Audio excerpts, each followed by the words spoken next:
Hello, everybody, and welcome to another episode of the Career Revolution podcast. Today's guest has been solving and is in the process of solving a bane for most Cape Townians. For most of us, traffic is something that we all complain about. But for Gareth Ramsay, he didn't just complain, he started to question what was this actually costing people in terms of their time, access to opportunity, traveling from work and to study and so forth. And the answer to that was, the reality was that it was shrinking everyone's world in Cape Town. So instead of just accepting it, he decided to do something about it. So we couldn't have a bigger idea on conversation here today at the Career Revolution podcast. Gareth Ramsay is a senior automation engineer. He's got a master's in mechanical engineering from Stellenbosch University, and he's the project champion behind the CapeTrain Catalyst Project, or rather, the Cape Town Skytrain. He's got a lot of information to share with us about how he approached this, why he approached this, and without any further ado, let's get Gareth in the studio. Hello, Gareth, and welcome to the Career Revolution podcast. Thank you very much for having me, and I'm looking forward to having this discussion with you today. Well, I'm going to hand the mic straight over to you and tell us, where did the Cape Town Skytrain start? Where did it begin? And tell us how this all came about. So this whole thing started about sort of 15 months ago when the city of Cape Town said they were going to release a particular site in Three Anchor Bay. It's around a 4.5 hectare site in the Atlantic seaboard that is basically the last sizable sort of piece of open land or developable piece of land in the city, in that part of the city. And there were a few discussions around the city releasing this, one of which being is they were going to have a public participation process to see how best the site could be used. And one of the main things they wanted to achieve there was a sort of a mixed-use development. In the process of this, the idea of the city wanting to sell off this sort of land is to generate income to invest in other infrastructure projects, one of which being the completion of the foreshore freeways. And then there's also a whole sort of component to this where they want to sort of create equitable access to opportunity through either social or low-cost housing as a component of the site.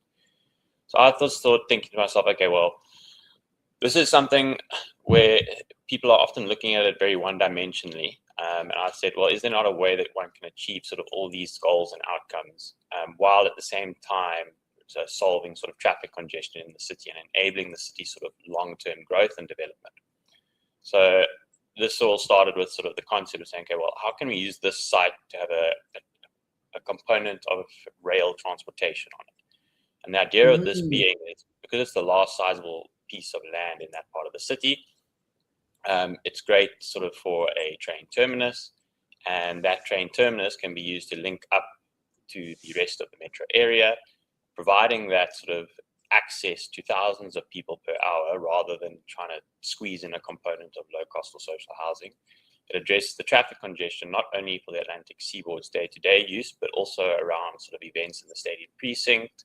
We've got a huge amount of development happening in the Atlantic seaboard with the V&A waterfront expansion, the build of the Granger Hotel, and numerous other sort of constructions that are taking place in that area of the city, and it's only going to get increasingly worse.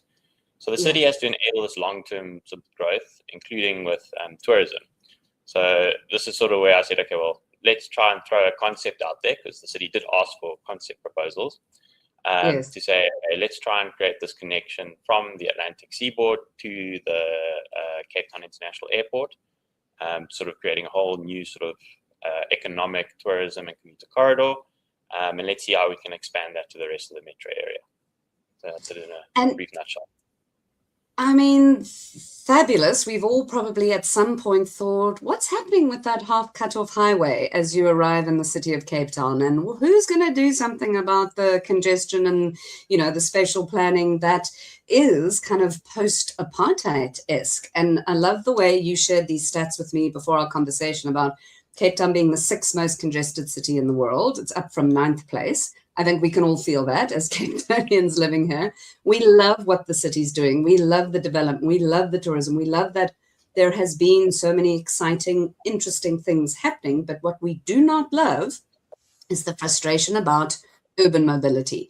And as you said, since the dawn of democracy, there has been no real attempt at addressing these spatial inequalities and allowing people to have access to the city, wherever they live in the outskirts, to be able to access opportunity and growth.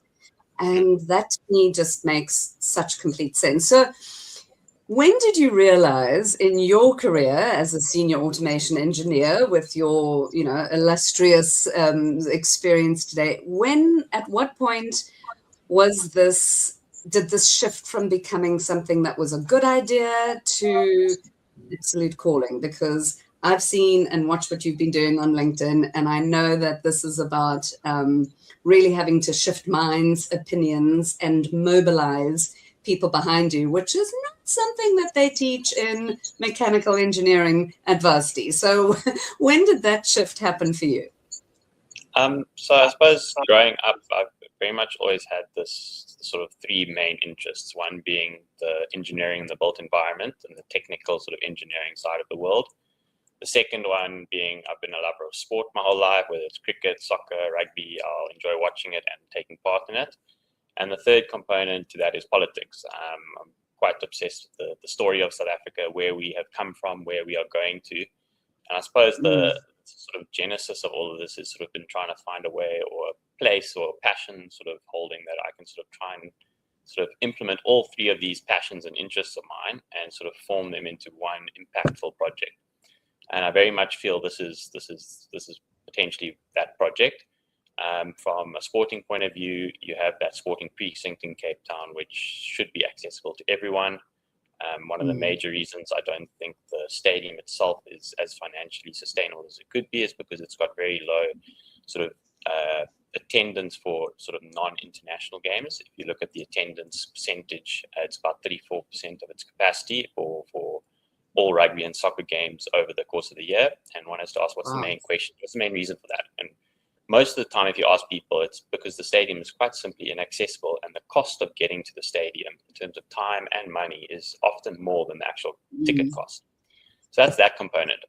And long term, if Cape Town wants to host sort of big events like potentially an Olympic Games, which I don't know if you've seen, but at the end of last year, Cabinet gave South Africa approval to sort of go ahead with an Olympic bid process. So if that's something Cape Town wants to potentially host, or other big events such as the Rugby World Cup in the future, one needs to start thinking about how we sustainably host these sort of things while allowing the city to go about its day-to-day activities. So from that point of view, that's the sporting side. From the engineering point of view, obviously rail and obviously all the mechanical sort of engineering components and all those sort of optimization and design decisions that need to be made. That's where the engineering component comes in.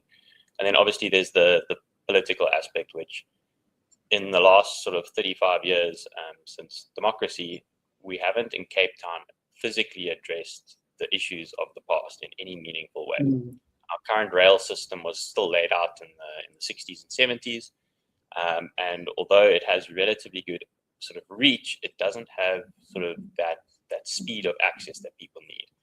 And we've got to say, from a political point of view, we like talking about equality in South Africa. But I often use the argument that there's only two real aspects of society where we can achieve true equality, because in many of the others, depending on your income bracket or where you live, equality is not going to mean the same thing. And those two places are where you vote. Everyone's vote counts exactly one. My vote doesn't count two where yours counts three. It all counts one. So there's proper equality.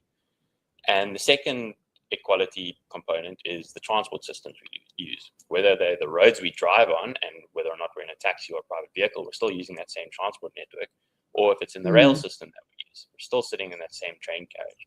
So the question is how, from a political point of view, that's very much a way that we can really address the social inequalities and spatial inequalities, specifically in Cape Town, where historically we've got the majority of the population living 15 to 20 to 30, 40 kilometers away from their places of opportunity, often having to spend 2-3 hours on a one-way trip to work and another 2-3 hours on another one-way trip back. And how do we completely change that system? So that's where sort of I tied all these sort of three sort of interests of mine into one, and why I think this project can very much have a massive impact on all three of those things at the same time. And I suppose you touched on the traffic issue and the development issue, and we all love that in Cape Town. And it's the only way that we're going to generate jobs and economic growth. So no one denies that. But the fundamental question is, how is the city enabling that?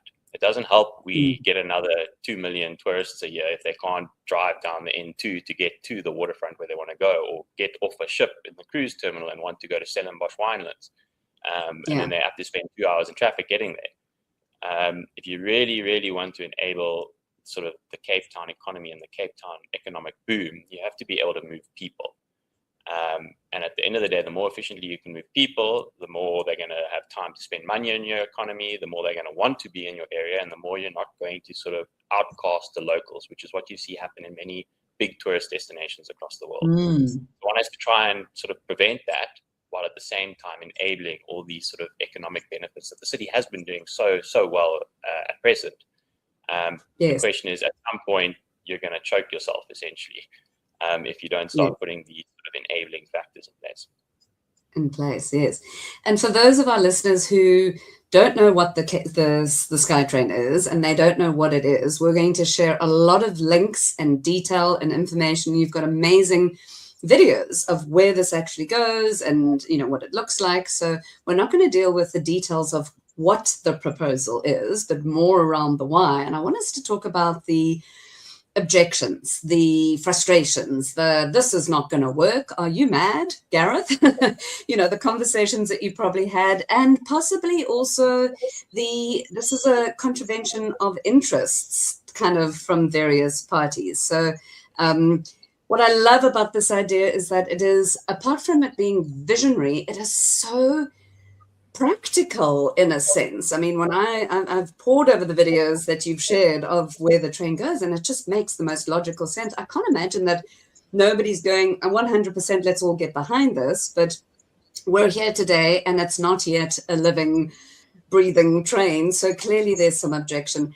Can you talk to how you handled the kind of naysayers and the objections from the perspective of this being something that you've now shared is so close to the work, the purpose of your work? It's at this beautiful intersection of what you've studied, what you're passionate about, and what your interests are for this land that we called home, you know, our beautiful South Africa. So it's personal for you.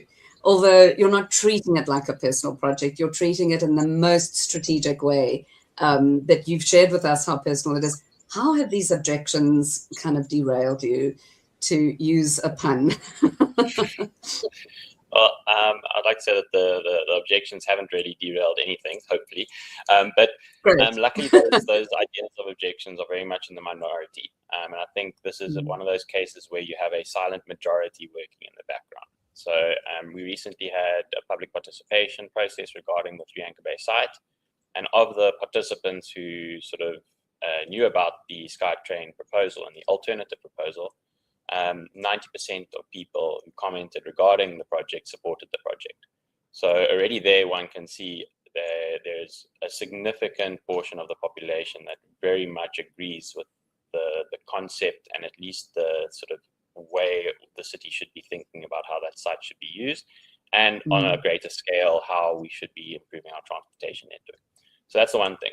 The second thing is when sort of the detractors sort of come along and say, oh, this is never going to work, or it's not going to happen, and things like that.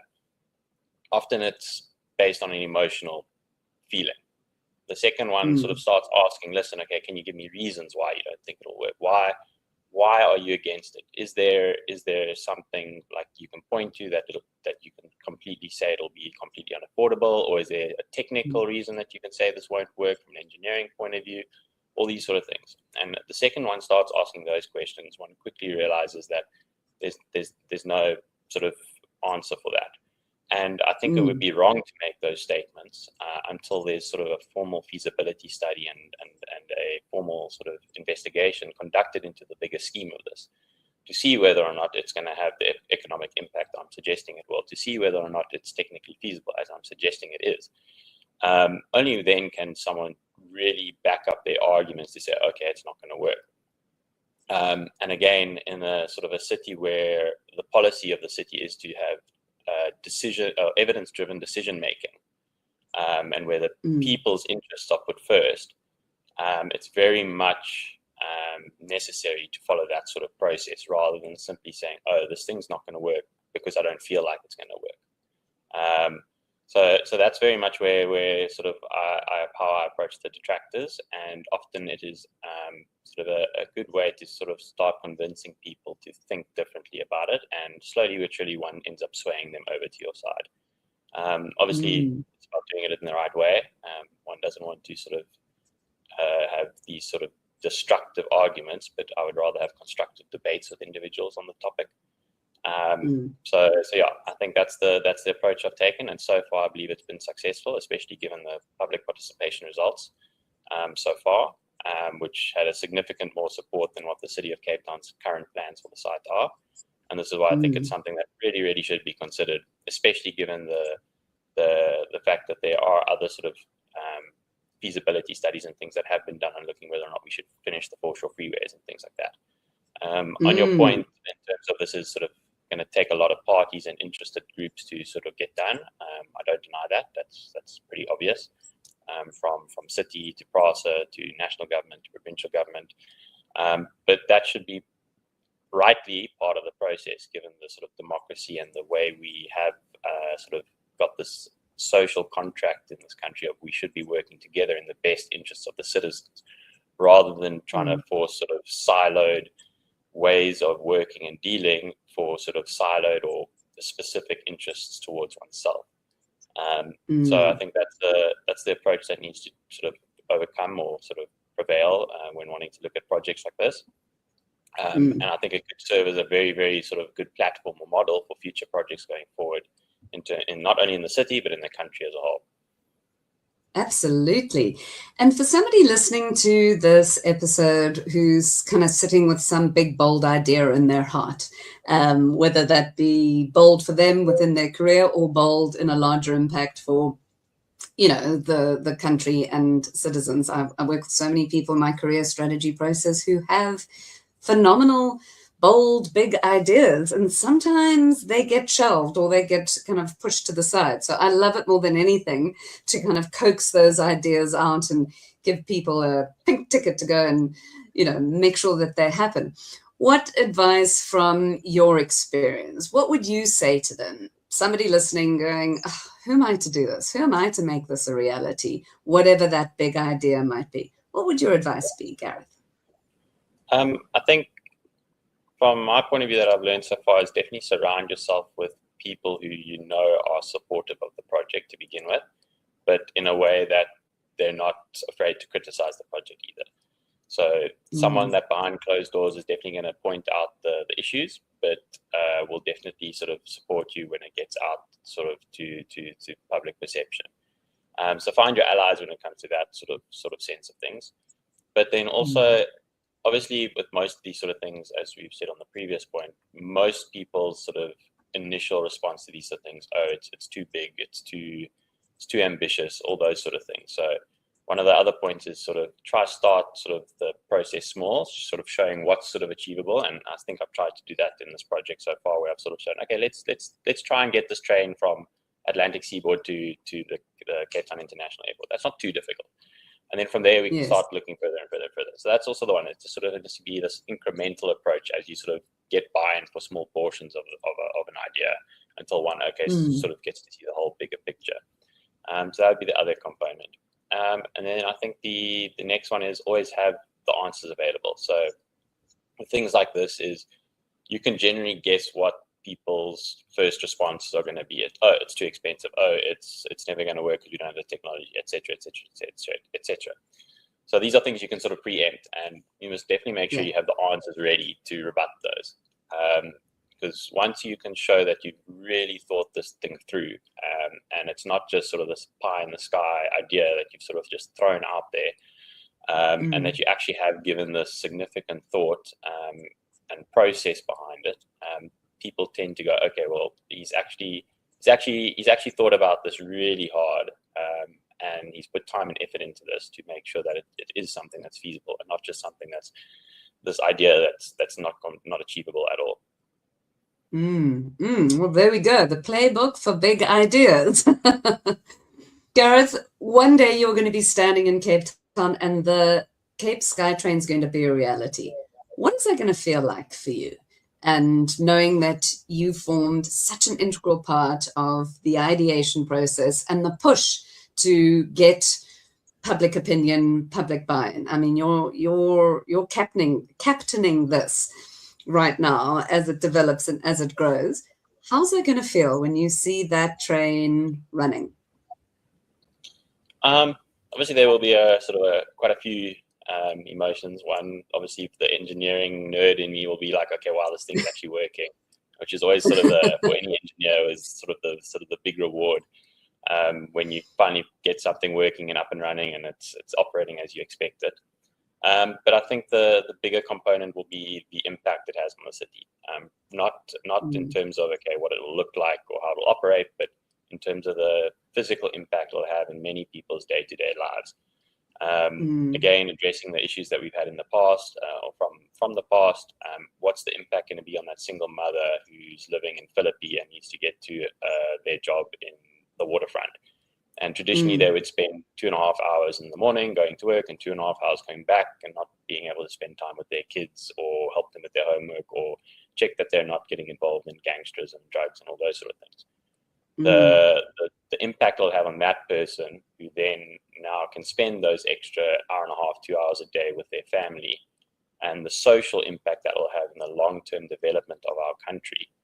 I think that'll be the biggest impact and the most special impact for me, along with obviously the economic opportunity that will bring so many thousands of people that don't have the opportunity at present, whether that be from direct jobs or whether that be from being able to enable an increase in tourism and investment. That to me will be the fundamental impact that'll be long lasting, long after I'm around. So I think that's what'll be very special. Absolutely special indeed. Now, I know that you have a career revolutionary tip to share, and it sits within the sort of area of dealing with detractors and how to face that. So I'm going to ask you to share that. And then I really want you to let us know how we can support you, how the people tuning in, what we can do. But let's get to the career revolutionary tip. What have you got to share there for us? So I think the big tip I wanted to say was always have sort of the first option on the table. So when there's a big sort of discussion happening around what we should do with something, make sure that the first proposal that's on the table is your proposal and it's a complete proposal. It's not sort of a high level idea. It's got detail. It's got a well thought out process of how one can achieve it, the technical aspects, everything like that. Because at the end of the day, I feel if you're the one putting that first option on the table, when the discussions start happening, everyone's going to be pulling left and right of that sort of reference point. So although you might not get exactly what you want, which should be expected in a society such as ours, your reference point will be very much where the movement left or right is going to happen. I think that's one of the sort of lessons I learned, not necessarily from my engineering career, but more from looking into the political history of South Africa. And I think that's very much how we achieve the very sort of centrist and liberal orientated constitution that we have. If you think about the two main negotiators that were sort of talking about how we should put together this constitution for South Africa. So that would very much be my tip there. And then in terms of where one can follow this a bit more and things like that, there will be future public participation processes taking place for the 3 Anchor Bay site. So I would like to encourage people to watch out for that from the City of Cape Town, and please go and comment saying that you support this proposal. In terms of following the project and sort of things that I publish personally, you can follow me on my LinkedIn page, which I'll add the link to the comment section or the chat, as well as there is a WhatsApp channel for the project specifically, where you can get all the updates and all the videos and pictures and everything of what the proposed project will look like. So those are obviously the two main channels that you can follow on. And there's also Instagram and Facebook if you just search my name. Fantastic. And all of those links we're going to share in the comments so everybody can have access to that. And Gareth, thank you. Thank you for your time. Thank you for sharing this really great, big project that's impacting those of us that live in Cape Town. But I really think that this is going to be a model of how, as you say, a model of what we can do and the possibility that we have in this country to repair the wounds and the frustrations of the past from a spatial planning, economic exclusion perspective, and draw in a future vision of still, welcoming the tourists, welcoming the huge amount of growth and development and potential that we have, because we as South Africans deserve this. We as Cape Townians deserve this. We want to be on a train that takes us into the heart of the city or takes us to the airport as, in the blink of an eye. And I'm so excited to have you here so that we could spread more awareness about the project, follow you on LinkedIn, and definitely get behind this. So thank you for your time. It's been super great hearing from you, and perhaps we will do this in a year's time and see where the project has gone. I kind of have a suspicious feeling that, well, nothing like saying it on public, said publicly on the episode. I'd like to say, will you come back again so we can get part 2 and see where we're at with that? No, definitely, yeah. I'd love to have another conversation, and hopefully, as you say, it's when there's a sort of more traction in terms of, okay, this thing's going to start being implemented now. So definitely happy to have a chat again, and thank you again for the time that you've already given me today. Huge pleasure. Thank you, Gareth, and we'll be seeing you on LinkedIn. Bye now. Bye-bye.